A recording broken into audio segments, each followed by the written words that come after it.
నమస్కారం చిక్కోలు హృదయ స్పందన న్యూస్ కి స్వాగతం. నేను సతీష్. ముందుగా వార్తల వివరాలు చూద్దాం. శ్రీ సూర్యనారాయణ స్వామి వారిని మాఘమాసం సందర్భంగా దర్శించుకునేందుకు ఆదివారం భక్తులు తరలి వచ్చారు.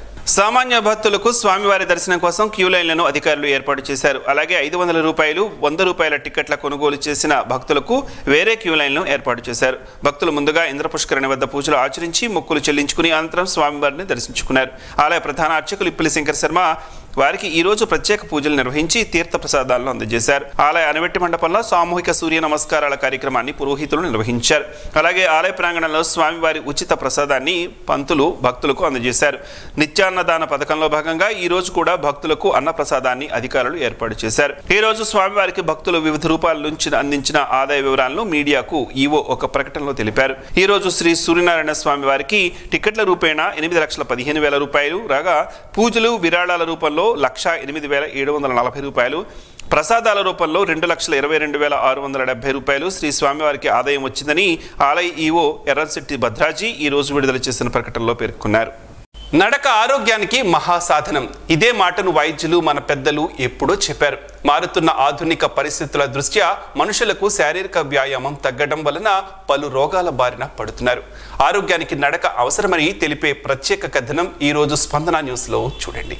ఈ సృష్టిలో జీవిస్తున్న ప్రతి ప్రాణికి శారీరక వ్యాయామం తప్పనిసరి అని ప్రకృతి నియమం చెబుతోంది. మనిషి తప్ప ప్రతి జీవి తన ఆహారం కోసం శారీరక శ్రమ పడుతోంది. పుట్టినప్పటి నుంచి మరణించే వరకు ఆరోగ్యంగా ఉంటూ అప్పుడప్పుడు చిన్న చిన్న సమస్యలు వచ్చిన శరీరమే వాటిని నయం చేస్తూ సహజంగానే మరణించేవారు. మనిషి మాత్రం ఇప్పుడున్న సుఖాలను నుంచి సుఖాలను పొందే మార్గాలను అన్వేషించే మార్గంలో తనను తాను కోల్పోతున్నాడు. ఆధునిక జీవితంలో వ్యాయామం లేకపోవడం వలనే పలు రోగాలకు ఈ శరీరం వేదిక అవుతోంది. దాని పరిక్రమణలో మరణాలు సంభవిస్తున్నాయి. చిన్న వయసులోనే గుండెపోటు, ఊబకాయం వంటివి ఎన్నో రోగాలు తెలిసి తెలియని ఎన్నో ఉన్నాయి. పూర్వం రోజుల్లో మన తాత ముత్తాతల కాలంలో వారంతా ఆరోగ్యంగానే ఉండేవారు. ఏ పనికైనా నడిచే వెళ్ళేవారు, కష్టించి పనిచేసేవారు. శుభ్రంగా వాగుల్లో దొరికిన నీరైనా చక్కగా కడుపు నిండా తాగేవారు. రాత్రి సరైన వేళకు నిద్రించేవారు. మరలా ఉదయాన్న వేకువజామున నిద్రలేచి వారి వారి పనుల్లో నిమగ్నం అయ్యేవారు. బంధుమిత్రులతో కూడా కాలక్షేపం చేసేవారు. అంతకన్నా ముందు దైవ కార్యక్రమాలు అలాగే దాన ధర్మాలు కూడా చేసేవారు. ఇప్పుడు అవన్నీ ఉన్నాయో లేదో మనకు మనం ప్రశ్నించుకోవాల్సిందే. రోజులో సహజంగా జరిగే నడకకు ఇప్పుడు వాకింగ్ ఆంగ్ల భాషలో అంటూ ఉదయాన సాయంత్రం పూటల్లో కొందరు చేస్తున్నారు. ఇది మంచి పరిణామం అయినప్పటికీ అందరూ నడక గొప్పతనాన్ని గుర్తించుకోవాలి. ప్రతి ఒక్కరూ నడకను ఎంచుకుని ఆరోగ్యాన్ని పొందాలి. ఆరోగ్య ఆంధ్రప్రదేశ్ దిశగా ప్రతి ఒక్కరూ కృషి చేయాల్సిన అవసరం ఉంది. ముఖ్యంగా ప్రభుత్వాలు ఎన్ని చేసినా ప్రజల నుంచి స్పందన రావాలి. అందులో భాగంగా ప్రజాప్రతినిధులు, స్వచ్ఛంద సంస్థలు కూడా నడక ప్రాముఖ్యతను వివరించడంతో పాటు నడక పోటీలను నిర్వహించడం, వారికి బహుమతులను ప్రదానం చేయటం, వీటికి నిధుల కోసం ప్రభుత్వాన్ని కోరడం వంటి పనులు చేయవచ్చు. మరీ ముఖ్యంగా అనారోగ్యం బారిన పడిన వారికి మందుల రూపంలో ప్రభుత్వాలు వ్యక్తిగతంగా ఎంత ఖర్చు చేస్తున్నాం. అలాంటి ఖర్చులు నివారించేందుకు ముందుగా ఆరోగ్యాన్ని కాపాడుకోవడంతో నిధులు కొంతమేర తగ్గుతాయి. ఇలాంటి నిర్ణయాన్ని ఆంధ్రప్రదేశ్ ప్రభుత్వం ఇటీవల తీసుకున్నట్లు సంబంధిత శాఖ అధికారులు వెల్లడించారు. వాకింగ్ ట్రాక్లను ఏర్పాటు చేయుచున్నట్లు తెలిపారు. వీటి వల్ల పౌరులకు ఆరోగ్యం ప్రాప్తిస్తుంది, అనారోగ్య సమస్యలు రావని, ఏటా మందుల కోసం కోట్ల రూపాయలను ప్రభుత్వం ఖర్చు చేస్తోందని గణాంకాల ద్వారా తెలుస్తోంది. అయితే మానవులు ఆరోగ్యానికి ప్రత్యేక శ్రద్ధ వహించి ముందస్తు చర్యలకు ఉపక్రమించాలి. మన ఆరోగ్యం కోసం పరితపిస్తున్నట్లే భూమి ఆరోగ్యానికి కూడా కృషి చేయవలసిన అవసరం అందరిపైన ఉంది. పాలిథిన్, సింగిల్ యూజ్ ప్లాస్టిక్ ను వాడకుండా ఎవరికి వారే నిషేధించుకోవడంతో పాటు మొక్కలను విరివిగా పెంచుతూ ఉంటే వాటిని సంరక్షించుకోవడం చేస్తే మరో 5 ఏళ్లతో అద్భుతమైన ఆంధ్రప్రదేశ్గా మనం చూడవచ్చు. జిల్లాలో 35వ జాతీయ రహదారి భద్రతా మాసోత్సవాలు ముగింపు నేపథ్యంలో కలెక్టర్ కార్యాలయంలో శనివారం సాయంత్రం ముగింపు సమావేశం జరిగింది. జిల్లా రెవెన్యూ అధికారి వెంకటేశ్వరరావు అధ్యక్షతన జరిగిన ఈ సమావేశంలో రహదారి భద్రతపై పలువురు నిపుణులు, అధికారులు తమ అభిప్రాయాలను పంచుకున్నారు. ఈ ఏడాది జిల్లాలో 889 రోడ్డు ప్రమాదాలు జరిగాయని, వాటిలో 285 మంది మరణించగా 1043 మంది గాయపడ్డారని అధికారులు తెలిపారు. అతివేగం, హెల్మెట్ ధరించకపోవడం వంటి కారణాల వల్లే ప్రమాదాలు ఎక్కువగా ఎక్కువగా జరుగుతున్నాయని గుర్తించారు. ఈ నేపథ్యంలో రహదారి ప్రమాదాల నివారణకు తీసుకోవాల్సిన చర్యలపై సమావేశంలో చర్చించారు. వేగ నియంత్రణ, ట్రాఫిక్ నిబంధనల పట్ల డ్రైవర్లకు అవగాహన కార్యక్రమాలు నిర్వహించడం వంటి అంశాలపై దృష్టి సారించాలని నిర్ణయించారు. ముఖ్యంగా యువతలో ట్రాఫిక్ సెన్స్ పెంపొందించవలసిన అవసరం ఉందని తెలిపారు. ఈ సందర్భంగా విద్యార్థులకు రహదారి భద్రతపై అవగాహన కల్పించేందుకు నిర్వహించిన పోటీల్లో విజేతలకు బహుమతులను అందజేశారు. ఈ సమావేశంలో ఉప రవాణా కమిషనర్ విజయసారథి మాట్లాడుతూ రహదారి భద్రతపై ప్రజల్లో మరింత అవగాహన కల్పించేందుకు కృషి చేస్తామని తెలిపారు.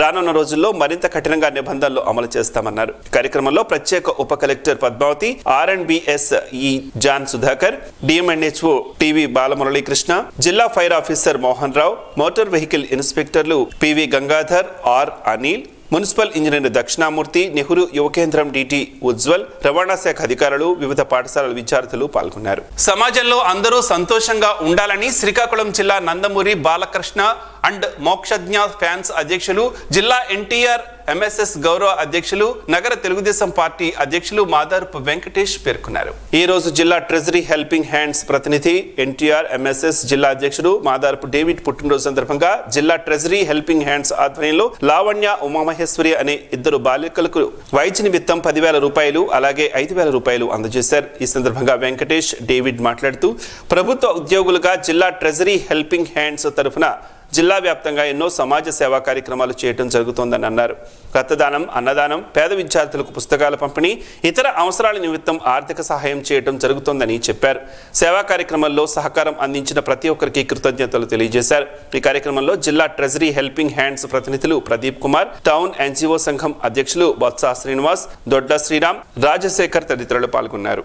ప్రజా ఆరోగ్యం కోసం ప్రభుత్వం కృషి చేస్తోందని రాష్ట్ర మంత్రి అచ్చెన్నాయుడు పేర్కొన్నారు. కోట బొమ్మాళి మండలం నిమ్మాడ క్యాంపు కార్యాలయంలో శనివారం సంత బొమ్మాళి మండలం ఇజ్జావరం గ్రామానికి చెందిన బి జయరాం కుటుంబ సభ్యులకు 10 లక్షల రూపాయల ముఖ్యమంత్రి సహాయ నిధి చెక్కును మంత్రి చేతుల మీదుగా అందజేశారు. ఈ సందర్భంగా మంత్రి మాట్లాడుతూ కూటమి ప్రభుత్వం అధికారంలోకి వచ్చిన నుంచి పేదలకు అన్ని విధాలా మేలు జరిగేలా పనిచేస్తుందని తెలిపారు. వైద్య ఖర్చులతో ఆర్థిక అవస్థలు పడుతున్న ప్రజానీకానికి ముఖ్యమంత్రి సహాయ నిధిని ఆపన్న హస్తంలా నిలుస్తోందని తెలిపారు. ఈ సందర్భంగా మంత్రికి లబ్ధిదారులు ప్రత్యేక కృతజ్ఞతలు తెలియజేశారు. మహాశివరాత్రి పర్వదినాన శ్రీశైల భ్రమరాంబిక మల్లికార్జున స్వామి దేవాలయంలో శివునికి అలంకరించేందుకు 365 మూరల తలపాగాను అత్యంత నియమనిష్టలతో ఉపవాస దీక్షలతో మందరాడ చేనేత కార్మికులు సిద్ధం చేశారు. తదుపరి ఫిబ్రవరి 14వ తేదీ నుంచి 22వ తేదీ వరకు 9 రోజుల పాటు ఈ తలపాగకు పీఠంపై ఉంచి భజనలు చేస్తారు. ఈ భజనల కోసం జిల్లాలోని వివిధ గ్రామాల భజన బృందాలు మందరాడ గ్రామం వస్తారు. అనంతరం మహాశివరాత్రి రోజున శ్రీశైల భ్రమరాంబిక మల్లికార్జున స్వామికి అలంకరిస్తారు. ఇందుకోసం ఒక బృందం మందరాడ నుంచి బయలుదేరి శ్రీశైలం వెళ్లబోతోంది. ఈ నేపథ్యంలో శుక్రవారం స్థానిక ఎంపీటీసీ వావిలాపల్లి శ్రీనివాస నాయుడు ఆధ్వర్యంలో ఫిబ్రవరి 14న మందరాడ, కాకరాపల్లి గ్రామాల పురవీధుల్లో భారీ ఊరేగింపును నిర్వహించారు. అనంతరం మొదట భజన కార్యక్రమాలను నిర్వహించారు. చాలా సంవత్సరాల నుంచి ఈ తలపాగాను తయారు చేసి స్వామికి అర్పించే సంప్రదాయాన్ని మందరాడ చేనేత కార్మికులు కొనసాగిస్తున్నారు. ఈ కార్యక్రమానికి ముతికి కుటుంబం నాయకత్వం వహిస్తున్నారు. ఇటీవల ఈ చేనేత కార్మికులు భజన బృందం శ్రీ తిరుమల వెంకటేశ్వర స్వామి సమక్షంలో ప్రత్యేక భజనలు కూడా నిర్వహించి తిరుమల దేవస్థానం వారి ప్రశంసలను అందుకున్నారు. ఈ సందర్భంగా వారిని పలువురు స్థానికులు మందరాడ సర్పంచ్ వావిలాపల్లి శైలత, ఇంటాక్ ఉమ్మడి శ్రీకాకుళం జిల్లా అదనపు కన్వీనర్ వావిలాపల్లి జగన్నాథన్ నాయుడు అభినందించారు. ప్రత్యక్ష దైవం, ఆరోగ్య ప్రదాత శ్రీ సూర్యనారాయణ స్వామి వారిని ఈ రోజు ప్రముఖ గాయకురాలు సునీత ఉపద్రష్ట దర్శించుకున్నారు. సునీతను ఆలయ ప్రధాన అర్చకులు ఇప్పిలి శంకర్ శర్మ ఘనంగా స్వాగతం పలికారు. తదుపరి ఆలయ అర్చకులు వేద మంత్రాలతో ఆమెను ఆశీర్వదించారు. వారికి ఆలయ కార్యనిర్వహణాధికారి ఎర్రంశెట్టి భద్రాజీ స్వామివారి ప్రసాదాలను అందజేశారు. ఆంధ్రప్రదేశ్ రోడ్డు రవాణా సంస్థ శ్రీకాకుళం 1వ డిపోలో రోడ్డు భద్రతా మాసోత్సవాల్లో ముగింపు ఉత్సవాల్లో భాగంగా ఈ రోజు శ్రీకాకుళం 1వ డిపోలో ముగింపు సభను నిర్వహించారు. ఈ సందర్భంగా శ్రీకాకుళం జిల్లా ప్రజా రవాణాధికారి ఏ విజయ్ కుమార్ మాట్లాడుతూ రోడ్డు భద్రత ప్రతి ఒక్కరి బాధ్యత అని తెలిపారు. ఈ కార్యక్రమంలో భాగంగా శ్రీకాకుళం, టెక్కలి, పలాస డిపోల్లో ఎక్కువ కాలం ప్రమాదాల రహిత డ్రైవర్స్ గా ప్రతిభ కనబరిచిన డ్రైవర్లకు ప్రశంసా పత్రాలు, నగదు బహుమతులను అందజేశారు. ఈ కార్యక్రమంలో శ్రీకాకుళం రీజనల్ ట్రాన్స్పోర్ట్ అధికారి MNM రాజు, శ్రీకాకుళం టౌన్ DSP వివేకానంద ముఖ్య అతిథులుగా హాజరై ఆర్టీసీ డ్రైవర్ల సేవలను కొనియాడారు. ఆరోగ్యం, ఆహారపు అలవాట్లపై అవగాహన కల్పించారు. ఈ కార్యక్రమంలో శ్రీకాకుళం 1, 2 అలాగే టెక్కలి, పలాస డిపో మేనేజర్లు, సూపర్వైజర్లు, కార్మిక నాయకులు, కార్మికులు తదితరులు పాల్గొన్నారు. రాజాంలోని కంచర్ వీధిలో గల సత్యసాయి సేవా సమితి సత్యం మందిరంలో కన్వీనర్ బసవరాజు శంకర్ ఫౌండేషన్ సంయుక్త ఆధ్వర్యాన ఆదివారం ఉచిత కంటి పరీక్షలు నిర్వహించారు. ఈ పరీక్షల్లో భాగంగా మొత్తం 65 మంది కంటి పరీక్షలు చేయించుకోగా అందులో 35 మందికి ఆపరేషన్ అవసరం ఉన్నందున 35 మందిని వైద్యులు ఎంపిక చేశారు.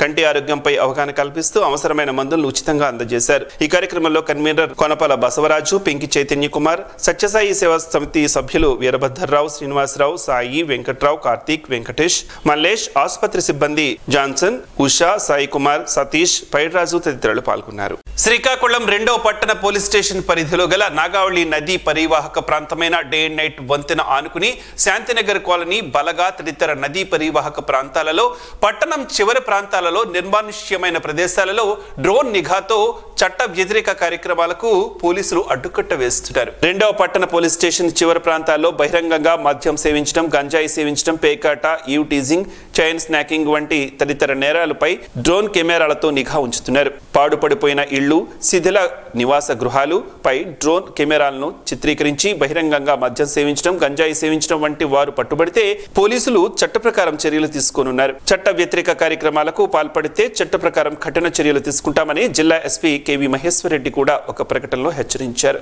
సంకటహార చతుర్దశి సందర్భంగా కొల్లివలసలోని కస్తూరిబా గాంధీ బాలిక విద్యాలయంలో శ్రీ మహాగణపతి హోమాన్ని నిర్వాహకులు నిర్వహించారు. వేద పండితులు సునీల్ శర్మ శాస్త్రోక్తంగా హోమాన్ని నిర్వహించి హోమం వలన కలిగే ప్రయోజనాలను విద్యార్థులకు వివరించారు. విద్యార్థుల విజయాన్ని కాంక్షిస్తూ శ్రీ మహాగణపతి హోమం నిర్వహిస్తున్నట్లు ఉపాధ్యాయులు తెలిపారు. కార్యక్రమంలో స్కూల్ ఎస్ఓ గాయత్రి, సత్యసాయి సేవా సంస్థల zonal convener M Janardhan Rao తదితరులు పాల్గొన్నారు. భాజపాను క్షేత్రస్థాయిలో బలోపేతం చేయాలని కార్యకర్తలకు అధ్యక్షుడు తేజస్వరరావు పిలుపునిచ్చారు.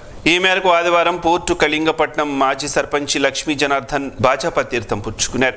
ఈ సందర్భంగా ఏర్పాటు చేసిన సమావేశంలో ఆయన మాట్లాడుతూ పార్టీని బలోపేతం చేసే దిశగా కృషి చేయాలని, పార్టీ అన్ని విధాలుగా అండగా నిలుస్తుందని తెలిపారు. కేంద్రంలో చేస్తున్న సంక్షేమం, అభివృద్ధి కార్యక్రమాలను ప్రజల్లోకి తీసుకువెళ్లాలని సూచించారు. మోడీ నాయకత్వంలో దేశం అభివృద్ధి చెందుతోందని తెలిపారు. కార్యక్రమంలో జిల్లా పూర్వాధ్యక్షుడు బెల్లంగి ఉమామహేశ్వరరావు, చల్లా వెంకటేశ్వరరావు, పలువురు కార్యకర్తలు, గ్రామస్తులు పాల్గొన్నారు. సమాజంలో అట్టడుగు వర్గాల వారిని ఆదుకునేందుకు అందరూ కలిసికట్టుగా ముందుకు రావాలని శ్రీకాకుళం జిల్లా తూర్పు కాపు ఉద్యోగ సంక్షేమ సంఘం అధ్యక్షులు డాక్టర్ ఎం రామజోగి నాయుడు పిలుపునిచ్చారు. కానిస్టేబుల్ పరీక్షలకు హాజరవుతున్న పేదింటి కాపు బిడ్డలు ఎవరైనా ఉంటే వారికి శ్రీకాకుళంలో భోజనం వసతి కల్పిస్తామని, అలాగే ఉచితంగా మెటీరియల్స్ అందజేస్తామని ఆయన చెప్పారు. ఈ రోజు శ్రీకాకుళంలో ఏర్పాటు చేసిన సమావేశంలో ఆయన మాట్లాడారు. త్వరలో ఉపాధ్యాయ పోస్టులకు ఎంపికకు జరగనున్న డిఎస్సికి కాపు సామాజిక వర్గం నుంచి అధిక సంఖ్యలో ఎంపిక కావాలని కాంక్షిస్తున్నట్లు తెలిపారు. వారికి చేయూతనిచ్చేందుకు ఈ కార్యక్రమం అని తెలిపారు. సామాజిక వర్గంలో ఇప్పటికే అభివృద్ధి చెందిన వారంతా లేని వారిని ఆదుకునేందుకు ముందుకు రావాలని పిలుపునిచ్చారు. సమావేశంలో శ్రీకాకుళం జిల్లా తూర్పు కాపు ఉద్యోగ సంక్షేమ సంఘం ప్రతినిధులు కిల్లారి నారాయణరావు, పడాల తమ్మినాయుడు, పతివాడ సురేష్, కురిట్టు దుర్గారావు, అంకడాల తవిటన్న, వాళ్ల శ్రీరాములు నాయుడు, దన్నాన మోహన్ రావు, లావేటి సుందరరావు తదితరులు పాల్గొన్నారు.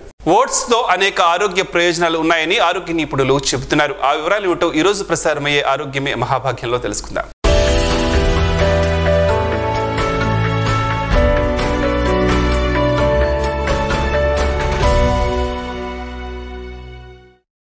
ఓట్స్ తినడం ద్వారా మలబద్ధకాన్ని అధిగమించవచ్చు. ఓట్స్లో లభించే ఫైబర్ ఈ సమస్య నుండి బయటపడడానికి సహాయపడుతుంది. ఓట్స్ తినడానికి రుచికరమైనవి మాత్రమే కాదు, అనేక రకాల పోషకాలు కూడా ఇందులో ఉన్నాయి. ఇది అనేక వ్యాధుల నుంచి మనల్ని సురక్షితంగా ఉంచుతుంది. ఆరోగ్యాన్ని మెరుగుపరచుకోవాలనుకుంటే లేదా మీ చర్మం, జుట్టు మెరుగుపరచుకోవాలనుకుంటున్నారా? ఓట్స్ వాటన్నింటిలోనూ ప్రయోజనకరంగా ఉంటాయి. వాస్తవానికి ఓట్స్ ఒక రకమైన పల్స్. దీని శాస్త్రీయ నామం అమెనా సాటివా. ఇది సోయాసీ కుటుంబానికి చెందింది. ఉదయం అల్పాహారంలో దీన్ని తీసుకుంటే మీరు చాలా ఆరోగ్యకరమైన ప్రయోజనాలను పొందవచ్చు. మీరు కూడా అనేక వ్యాధుల నుంచి దూరంగా ఉంటుంది. ఓట్స్ కరిగే ఫైబర్ మంచి మూలం. ఇది గ్లైమిసిక్ ప్రభావాన్ని తగ్గించడానికి, ఇన్సులిన్ ప్రభావాన్ని సక్రియం చేయడానికి పనిచేస్తుంది. ఇది రక్తంలో చక్కెర మొత్తాన్ని సమతుల్యం చేయడంలో సహాయపడుతుంది. కాబట్టి ఇది డయాబెటీస్ రోగులకు ప్రయోజనకరంగా ఉంటుంది. ఓట్స్ తీసుకోవడం వలన గుండె జబ్బులు, కొలెస్ట్రాల్ సమస్యలు తొలగించడంతో సహాయపడుతుంది. ఓట్స్లో ఉండే ఫైబర్ కొలెస్ట్రాల్ను తగ్గించడానికి కూడా పనిచేస్తుందని ఒక అధ్యయనం తెలిసింది. ఇది గుండె సమస్యలను దూరంగా ఉంచుతుంది. ఓట్స్ వాడకం అధిక రక్తపోటు సమస్యలను తొలగించడంలో సహాయపడుతుంది. ఇది కరిగే ఫైబర్ కలిగి ఉంటుంది.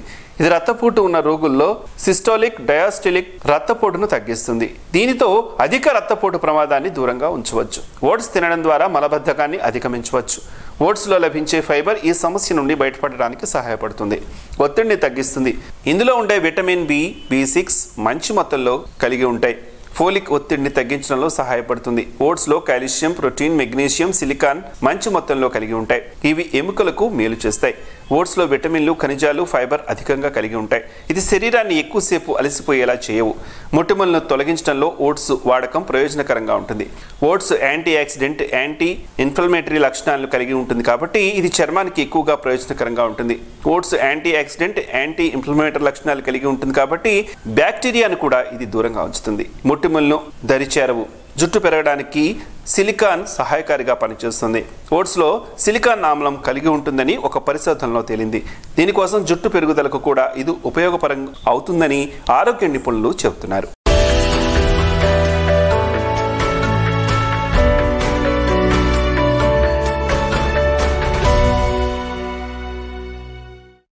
ఈ వార్తలు ఇంతతో సమాప్తం. చూస్తూనండి స్పందన న్యూస్, మీ మాటే మా బాట. జీవనం గమనం గమ్యం. ఋషి చింతన. ఆలోచనల ఇనుప పంజరంలో బంగారు జీవితం కోసం చూడవద్దు. హృదయ విశ్వాసంతో సత్యవంతమైన జీవితాన్ని అన్వేషించు.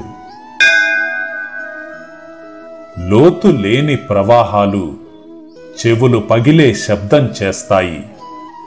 లోతైన తపస్వీలు మౌనంగా బోధిస్తారు. ఓం శ్రీ గాయత్ర్యై నమః. స్పందన టీవీ ప్రేక్షకుల కోసం స్పందన న్యూస్ ను యూట్యూబ్ లో అందుబాటులో ఉంచడమైంది. STV స్పేస్ స్పందన అని టైప్ చేసి మీకు అనుకూలమైన సమయాల్లో న్యూస్ ని వీక్షించవచ్చు. ఈ వార్తలు ఇంతటితో సమాప్తం. చూస్తూనే ఉండండి స్పందన న్యూస్, మీ మాటే మా బాట.